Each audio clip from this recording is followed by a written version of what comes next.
Ayo, what's going on, my ASVAB party people? Anderson here, your ASVAB coach, and in this short video, we're going to be going over word knowledge. So, when it comes to the word knowledge, we need to tackle things like how to actually learn new words instead of memorizing and forgetting.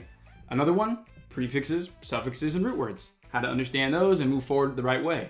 And lastly, guessing strategies. Because at the end of the day, sometimes we will have to guess, and I want to make sure you are equipped to give yourself the best chance possible. And so with that said, all I need you to do before we begin is make sure to smash that like button, subscribe to the channel, and when you're done, just comment your favorite part of the video. That way we can keep spreading the word here about acing the ASVAB. And so, without further ado, let's go ahead and get started.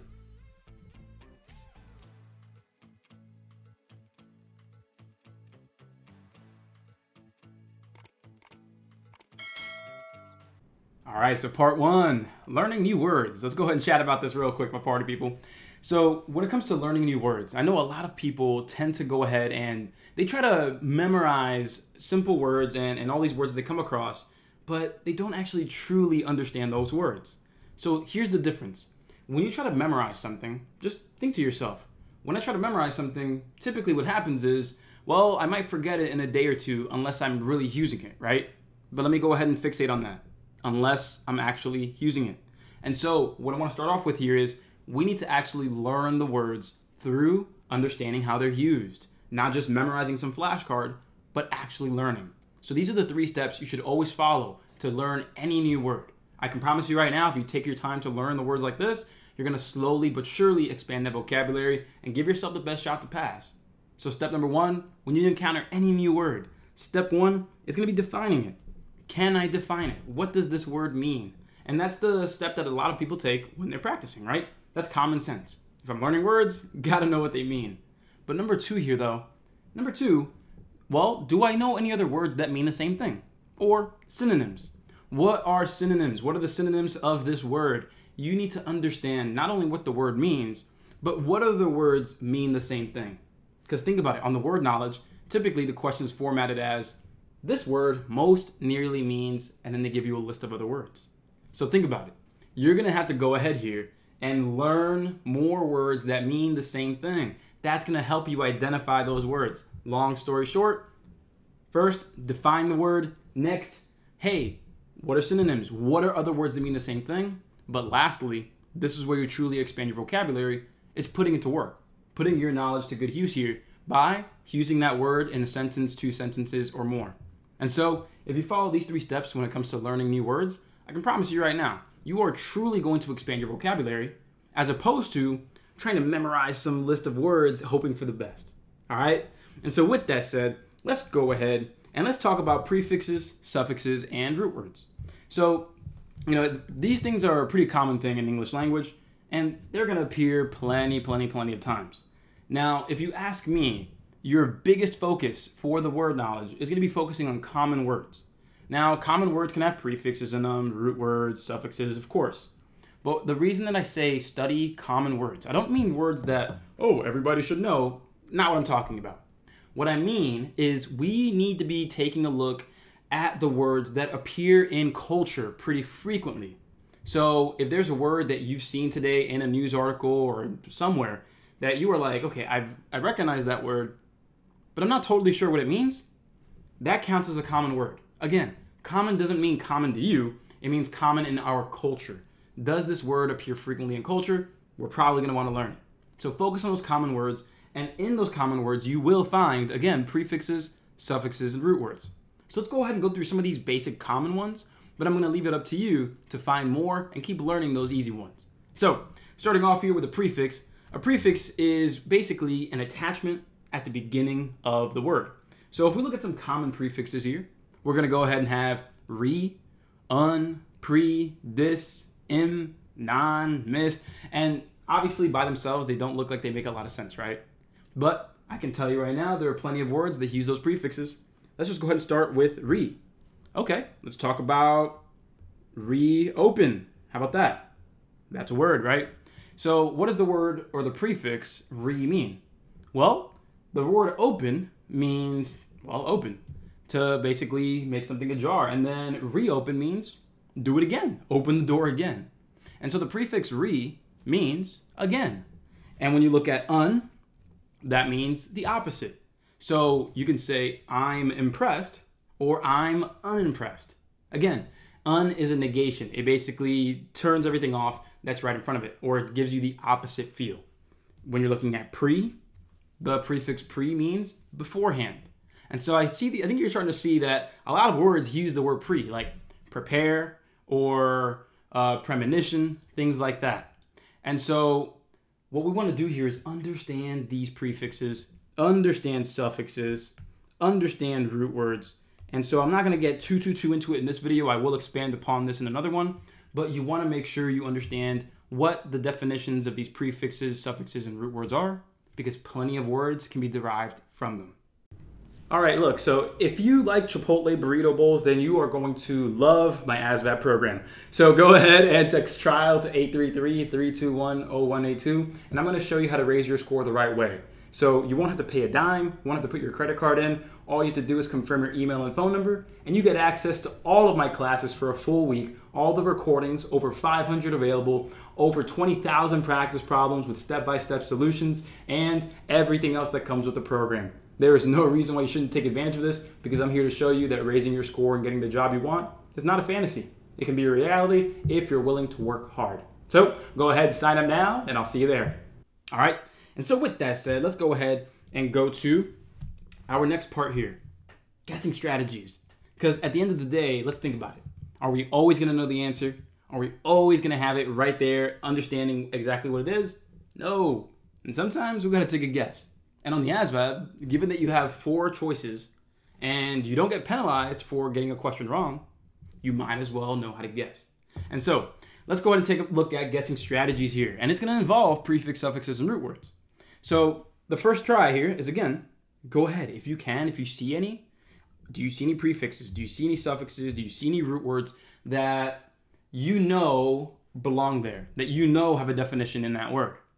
And then beyond that, ask yourself, if you can't identify those prefix, suffixes, and root words, ask yourself, honestly, have you heard of the word before? If so, when have you heard it? Like, what was the context? If you're thinking about some random word, like, let's just go ahead and say, abysmal. Some word that, not many people have heard of. Some have, for sure. A lot of people have, actually. But when you think about the word abysmal, you can try to think about the context you heard it in. So if I'm thinking abysmal, where have I heard abysmal? You can think of it as, oh man, this meeting, what we talked about in this meeting, all the content therein, it was a complete waste of time. This was so abysmal. And even if you don't know what the word means right at the gate, you can get a feel for the word, because abysmal sounds like a pretty negative word, right? And so if one of the answer choices involved a negative leaning word, then you might want to pick that. You might want to. And so number 3 here, when it comes to sentence questions, you got to make sure you are well equipped to take a guess if you need to. And here are 2 ways you can actually do that. One is by ignoring the word. A lot of people get hung up on trying to go ahead and read the word and pronounce the word and, just try to do some gymnastics with it. Hey, look, if you don't know the word at all and you can't identify any prefix, suffixes, and root words and you can't remember where it's from, don't even try to pronounce it. Go ahead, read around the word in the sentence, because a lot of the times you'll be able to get the feel for that word. You will absolutely be able to get the feel for the word. And then when you look at the answer choices, give yourself that best shot there by plugging in some of those answer choices for that word and see if it still fits that context, if it still fits that situation.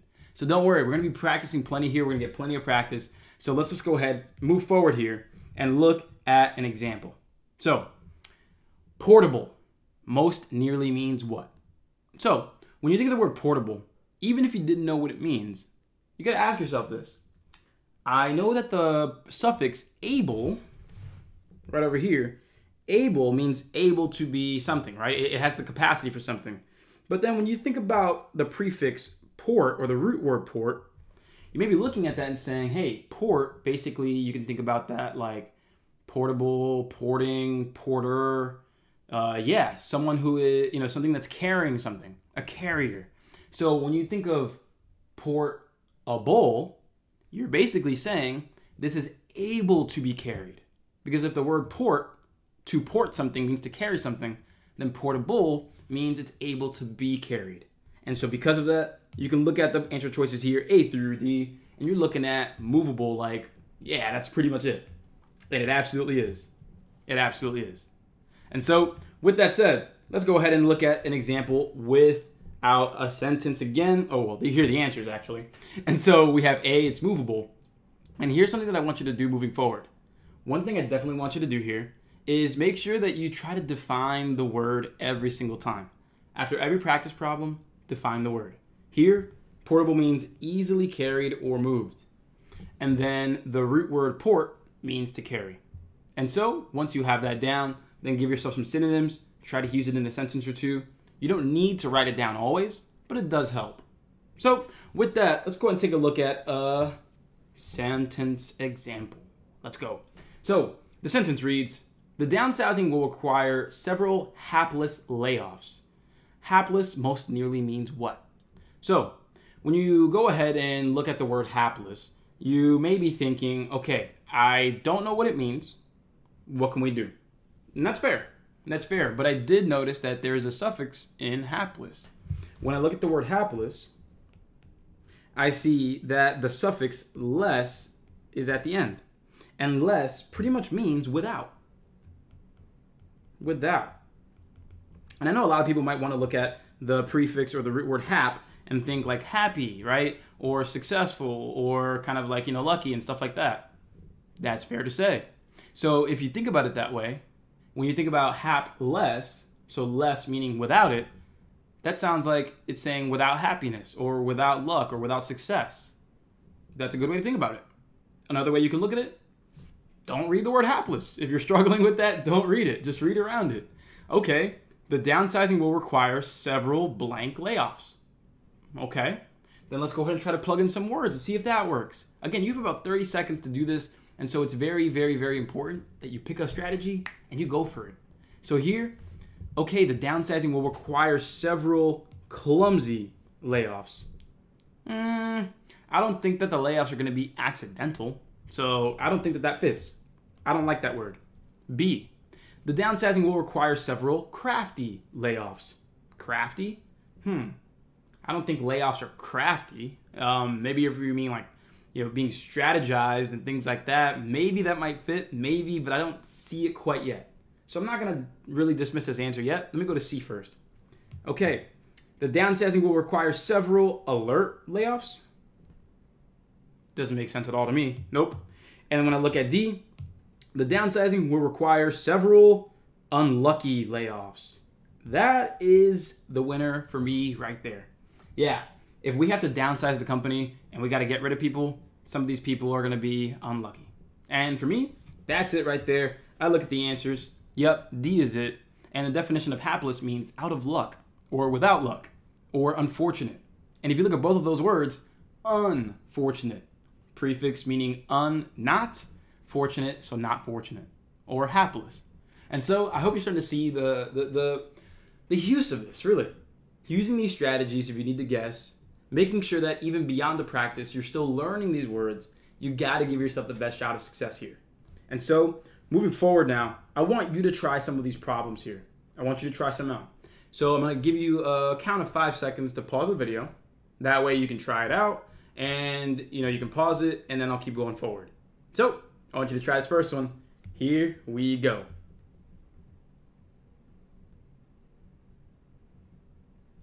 All right, let's try this one out. So, substitution most nearly means what? Okay, substitution most nearly means what? When you think about substitution, think about a root word that you might see in there, like substitute. The word substitute, what does that mean? I think a lot of us have heard this one before. It means to replace, right? I'm going to substitute myself in for my teammate.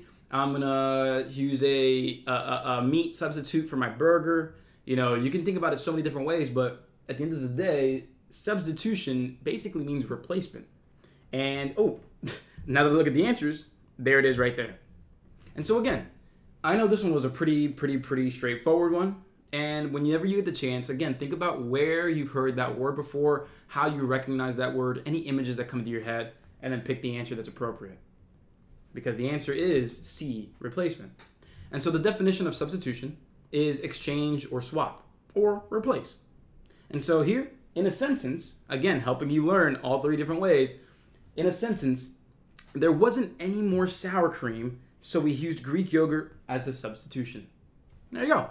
Talking about cooking, replacing ingredients when you need to. So let's go ahead and try this next one out. I'm going to give you 5 seconds again, starting right now. Sentence time.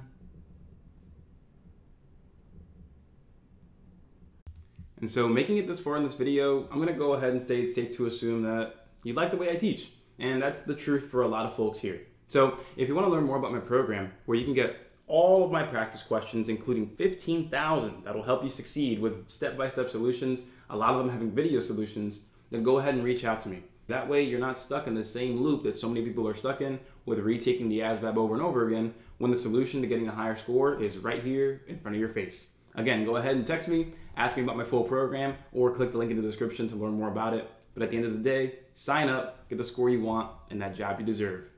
Let's get to it. So, give your task card to the assessor at the end of your tour, and they will tell you if you pass. So give your card to your assessor. Okay, that's the word we want to look at. Assessor most nearly means what? Give your task card to the assessor at the end of your tour, and he'll tell you if you pass. Okay, so it sounds like this person has authority, this person has power, this person's pretty much telling you if you can proceed or not with whatever they're talking about. So, even if you didn't hear the word, even if you haven't heard the word assessor in your life, let's check it out. Anchor, ancestor, auditor, or amateur. Okay, looking at these answer choices, I don't think it's gonna be anchor. Give your task card to the anchor at the end of your tour. Doesn't make too much sense. Give your task card to the ancestor. No. Give your task card to the auditor. What does an auditor do? Well, if you haven't heard of the word audit before, auditing, auditor, audits, basically an audit is basically like a review of something. Basically reviewing something, typically it's going to be in business. You're auditing a certain process or procedure, making sure that the numbers line up. That's what an auditor does, someone who basically checks for accuracy. And so someone who is an assessor or assessing something, isn't that someone who is similarly checking and gauging if things match up? If this person is up to the task of success and to move forward? I would say so. I would say so. And then the last one here being amateur, that doesn't fit either. Give your task card to the amateur? I'm going to let an amateur tell me if I can proceed or not? That doesn't make too much sense either, right? And so with that, I want you to try out this next one after we go over the answer here. The answer is C, auditor. Definition being a person who evaluates quality.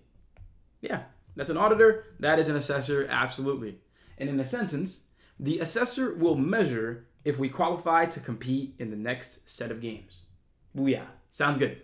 And so with that, let's go ahead and go to number 3 here. I'm going to give you a shot. 3, 2, try it out. Let's go. All right, so lackadaisical most nearly means what? Okay, lackadaisical. Okay, so when I look at the word lackadaisical, again, if you've heard the word before and you know the definition, then you know the answer. But let's go ahead and say that we didn't know it. Have we ever heard the word before? Lackadaisical. I've heard of people giving lackadaisical effort. And what does that sound like? Well, are there any prefixes, suffixes, or root words that we can really point out real quick? Yeah, for sure. The prefix lack, right here. The prefix lack means without. Okay, I may not be sure about what a daisical means. Maybe I don't know. Maybe I don't know. But I know that the word lack, the prefix lack, means without. Okay, so if I connect that with where I may have heard that word before, if I have, lackadaisical effort. If I'm giving lackadaisical effort, basically it sounds like I'm not giving effort actually. I'm not putting in passion. And so when I look at the words here, which one seems like it would fit the most? Marvelous? No, that's not without wonder. That's full of wonder. That's not going to make sense. Unconfined. So without confinement. Possible there, right? Possible. Uninterested. The prefix un, again, without interest. And then restrained. So being, again, confined. And so not going to be D and not going to be A from my understanding so far. Though prefix lack means without. And because of my understanding of that prefix, I've narrowed it down to 2 possible answers. So I think it's a lot easier to say, hey, I like my odds with 2 answer choices and not 4, right? Exactly. And so the answer here is going to be C, uninterested, because the word lackadaisical means unenthusiastic or half-hearted. And so write that down. You got to learn these words. And so in a sentence, Leo was bored and gave lackadaisical grunts and replies. There's number 3. Let's go ahead and try out number 4 here. Let's go. Getting a little harder now.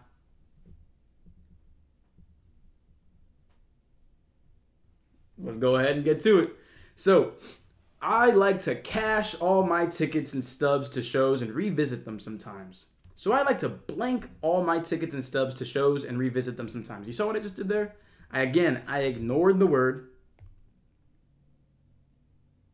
I wish that would have worked the first time. And so I'm going to go ahead and ignore that word. And let me go ahead and just kind of say, hey, let's fill that in. I don't want to see it. So this is a valid strategy. Reading around the word will give you a nice feel for what might go in there. And then you can use the answer choices to plug and play. So here we go.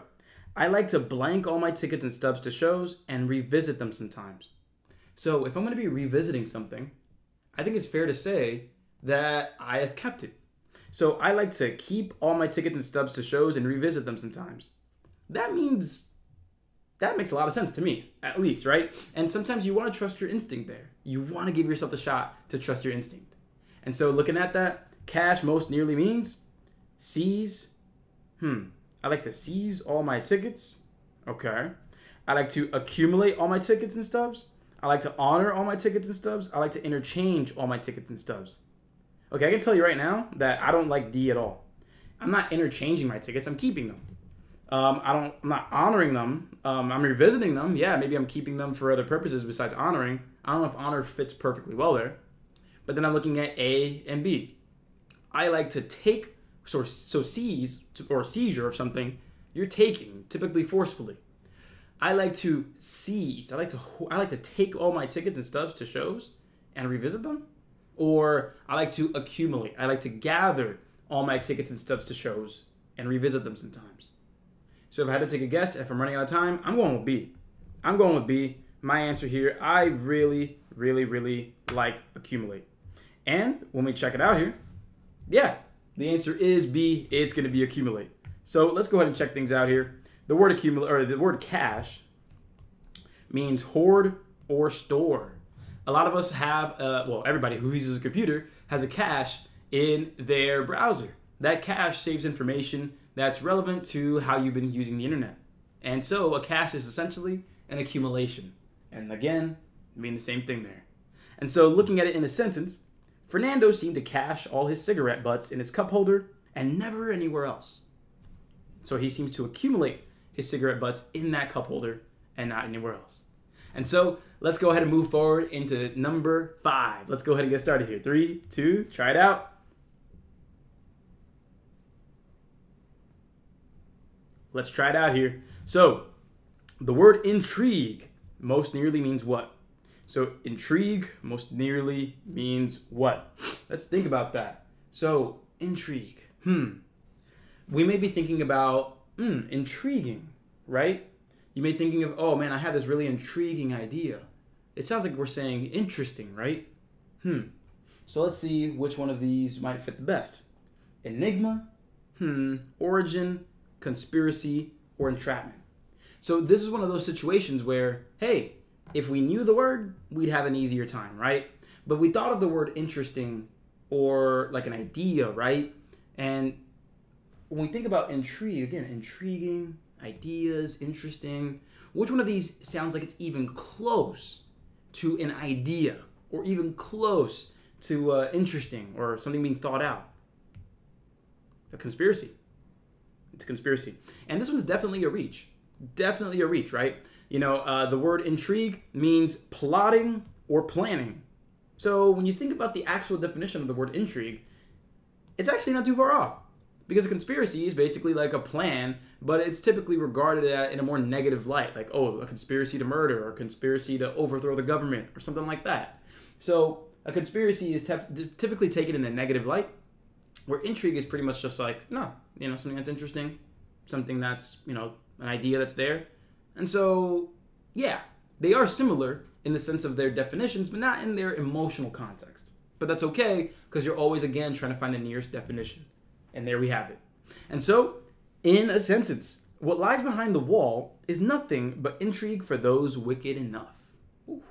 All right, let's go ahead and try out number 6, last one. But before we get to that, I got to talk to you about an additional strategy for learning new words. And so, when I ask a lot of people, and because you're up to this part of the video, I want to give you a treat. Every problem that you do is not just one problem. Every problem that you do is 5 words. Not just one. You have 5 words that you can learn from. The word itself, let me go back over here to show you. The word itself, and you're going to have the 4 answer choices available. So you have 5 total words that you can learn from. And guess what? You're going to be able to define each and every one of those words. You're going to take the time to actually give synonyms for each one of those words. And you're actually, as well, going to use them in a sentence. More than one, at least 2. At least 2. That's, again, how you can really slowly but surely keep learning every time you practice. You have 5 words in every practice problem. Honestly, you might even have 10 words, 15 words if you think about the synonyms and the antonyms and the opposite meanings. Again, do that little bit of extra effort, provide that little bit of extra effort, and you will be rewarded dearly. I promise you. So let's go ahead and go to number 6 here. 3, 2, 1, final one. Let's go.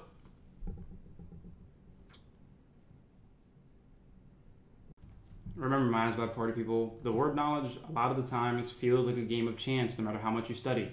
And so, practicing the right way, learning your prefixes, and getting to a point where you're not nervous about looking at a problem that you don't know, but being able to use those strategies the right way, that's the goal. So remember, you can achieve that in our program because our program gives you every which way to practice with recorded lessons, with our word knowledge bootcamp, and everything else, including paragraph comprehension, math, and practice tests and questions to help you succeed. So go ahead and take a look at the link in the description of this video because this program, I can promise you right now, take a look at it because you'll see that you can go ahead and raise your score without spending much money at all. And that's our goal. So go ahead, get in there, check it out, and that way we can raise our scores at the end of the day and get that job you deserve. Let's get back to work here, but don't forget, check out the program to see what it's all about. Let's go. So, as much as I wanted to hire my sister, I needed to find someone less inept to the job. Okay, so again, we're looking for the definition of the word inept. All right, so as much as I wanted to hire my sister, I needed to find someone less inept to the job. So there's a prefix here. Right here, right here, right here. It is in. In, I-N. The prefix in, think about it. If I think of the word sufficient versus insufficient, sufficient means like this will satisfy. Insufficient means that this doesn't satisfy. And so with that said, the prefix in means not. And so when we're talking about, as much as I wanted to hire my sister, I needed to find someone less not able to do the job, maybe? Because the thing is, you want someone more able. So someone less bad, because the prefix in, again, it's a negative. So we want someone less bad to the job. So which of these sounds like it's going to be talking about being unqualified or someone who is not able to do something? Well, let's go. Uncontented, baffling, internal, and crude. Now, this is an example of a harder sentence that you're going to be dealing with. The answer here is going to be crude. But the reason being, the word inept means, again, it is not up to the task. It's unskillful, incompetent, or clumsy. That's what inept means. You are not apt for the job. And so, when you think of the word crude means unrefined. It is in its original state. It's not yet ready for distribution. And so when we think about it that way, yes, these two are the best match out of all of these words here. Uncontented, so not happy. Baffling or confusing or surprising. Internal, well, it says he wanted to hire his sister, so that really wouldn't make sense either. Internal sounds like it would fit, but no. You want to hire your sister, but you want someone less internal. But you want someone that's internal, right? So it's like, okay, it doesn't really make too much sense. And so the word crude here makes the most sense. And in a sentence, we did not realize how inept the director's daughter would be when she joined our team. And there it is, my party people. There it is. In the recap, I got to make sure you know this stuff here. Remember, learn new words, these 3 steps, follow them, follow them, follow them. Define the word, Find the synonyms, the similar words, and use it in a sentence every single time without fail. I promise you it'll work over time. Next, ask yourself if you heard the word before. Try to identify the context. You have 30 seconds per question. Give yourself that shot of trying to recognize those words. And then try to identify prefixes, suffixes, and root words. I'll leave that to you to continue building your list of prefixes and suffixes, and that way you know those definitions when you run into them. And lastly, remember to tackle sentence questions by trying to read around the word, plugging in answer choices if you don't immediately know what the word means. Remember, learn all the words while you practice, every single time. Once you're done with one practice, again, give yourself that chance to learn every single one of those words, build some synonyms, build those antonyms. That way, again, you can expand and truthfully, genuinely learn. And so, at the end of the day, I'm your ASVAB Coach Anderson. If you have any questions or want to let me know what your favorite part of this video was, go ahead, let me know, comment on it. I'm always happy to see how you're learning. And so, if you have any questions at all, go ahead and let me know. I'm here to help you ace the ASVAB, my party people, and I'll see you in the next video. Cheers. As always, thank you for watching our YouTube videos. If you want to give it a like or if you want to hit the subscribe button, that'd be amazing. And if you'd like to join our full program for a full week for free, no credit card required, go ahead and follow those directions right over there or scan that QR code to get started. Follow those directions and let's start acing the ASVAB. Coach Anderson out. I'll see you next time.